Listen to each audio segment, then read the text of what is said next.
Buried deep to the gastrocnemius and soleus on the posterior leg are three slender muscles primarily responsible for inverting the foot and flexing the toes.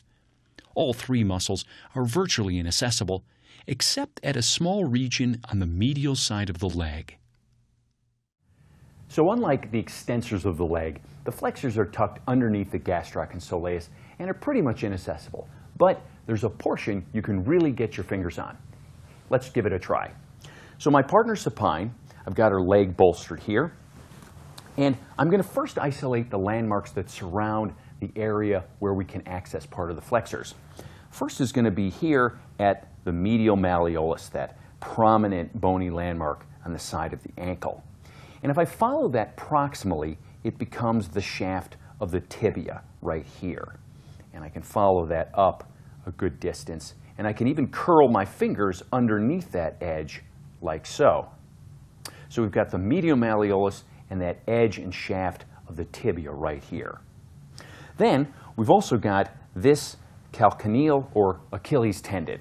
And I can feel that coming right off the calcaneus and follow it all the way up as it becomes the belly of the soleus.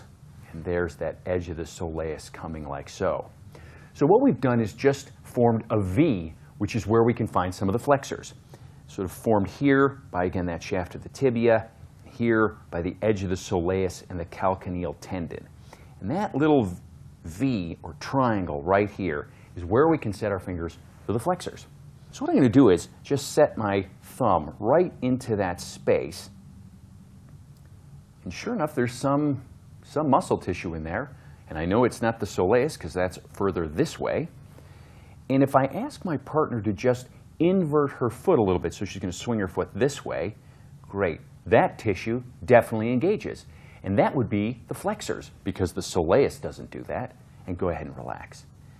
And if I really sink my thumb in here and roll across some of this, sort of a sinewy sense of the muscles here with a lot of fibers running this way. And I can just really sink my thumb underneath that shaft of the tibia as far proximally as I can to just feel some of the density of those flexors. Well, then the flexors are going to come distally down around the medial malleolus as they become tendons here and then disappear into various aspects of the underside of the foot. So I can set my fingers right on the back of that malleolus, and there I can feel some of those tendons passing behind the medial malleolus. And just for fun, if I ask my partner to just flex her toes a little bit, kind of flex and extend, kind of flex and relax, some of those tendons really engage as the flexor hallucis longus flexes the big toe and the flexor digitorum longus flexes all the other toes. Great. You can really feel those engaged as she does that. Good. And finally, to lengthen the flexors, I can dorsiflex the ankle, and to shorten them, I can plantar flex the ankle.